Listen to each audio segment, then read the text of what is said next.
Shevuot Tov, Rabbi Kovacs here. Today in Mishnah Yomi land, we enter chapter 6 of Shevuot.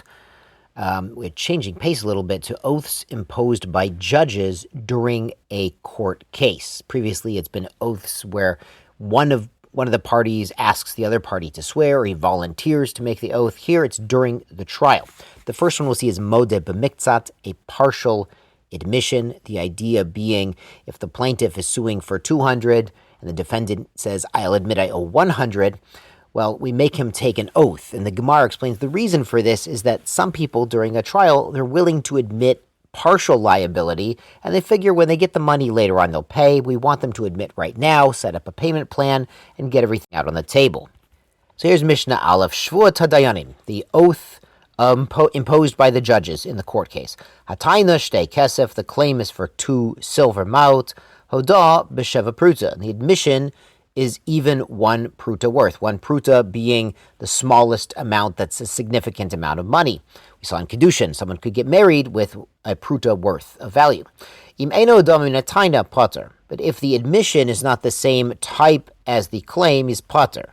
So if Reuven's claiming wheat, and Shimon says, I don't owe you any wheat, but I owe you barley, there's no oath. Keitzad, and the Mishnah explains, Shtei kesef li biyodcha. The claim is, I have 2 silver maut, and they're in your possession. I need them back. And he says, Ein l'cha biyodi ela pruta. He says, no, you only have a pruta. I'm only giving you 1 pruta. Potter. He does not make the oath. But shtei kesef u pruta li biyodcha. You owe me 2 silver ma, which is 64 prutot in total, plus a pruta. You owe me a total of 65 prutot. I only have a pruta of yours, chayev. Now he would have to make this oath. It's a significant claim, and an admission of only a pruta would trigger the oath of modeh b'miktzat. Next case, mana li biyadcha, you owe me a whole mana, 100 dinar. It's a lot of money. He says, ein l'cha biyadi, you don't have anything in my hands, nothing at all. Potter. There's no oath modeh b'miktzas here because he's not admitting anything. But mana li biyadcha, the claim is for a whole mana. He says, ein l'cha biyadi ele chamishim dinar. He says, no, I only owe you 50 dinar. That's already half of a mana. Chayev, he does still have to make the shvuah, even though he's admitting a big chunk of the claim, he still needs to make the shvuah modeh b'miktzat. But mane le'abba biyadcha, I have 100 dinars that belonged to my father by you. Now the father has already passed away, so the son is claiming he inherited the maneh that his father had in somebody else's possession. He says, Ein l'cha biyadi ele chamishim dinar. He says it wasn't a maneh, it was only 50 dinar. Potter, in this case, he does not make the shvuah modeh b'miktzas, mipnei shu k'meishiv avedi, is considered as if he's returning a lost object to the owner. In the Gemara, they explain that we don't assume a person would be so chutzpahdik to deny everything to the person that he really had the transaction with, the guy who really gave him the money. But the son of that person, somebody might just deny the entire thing ever happened. So the fact that he's returning half of the claimed money, that might be really everything.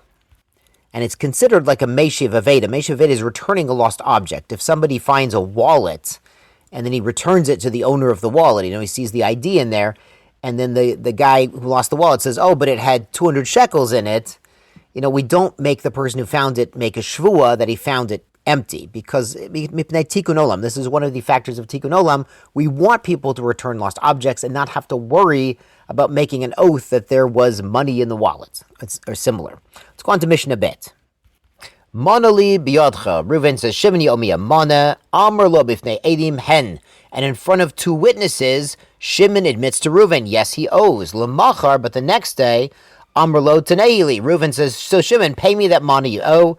And he responds, Netotiv lach, I already paid you. Potter.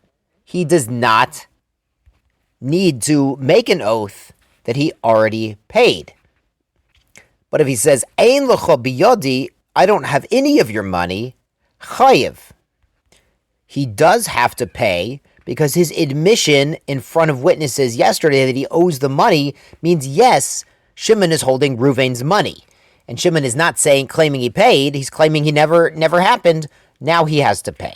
But mana li biyadcha, the next case in the Mishnah, Amar lo hen, he says yes, he admits it, and Reuven smart. He tells Shimon, "Al titnehu li ele be'edim." Don't pay me back unless it's in front of witnesses. Lamachar amar lo tnehi li. The next day he says, "Please pay me back." He says, "Natotiv loch." He says, "Yeah, I already paid you." So chayiv, he would still have to pay. Because the stipulation was he has to pay back the debt in front of witnesses. Now, in general, we do believe a borrower to say that he paid back the lender even without witnesses. But if the lender stipulates, then yes, he has to pay in front of witnesses. So then the lender avoids the problem of him claiming he had already paid. So you always need to read the fine print on these loan documents. Shor kochachem, have a great week.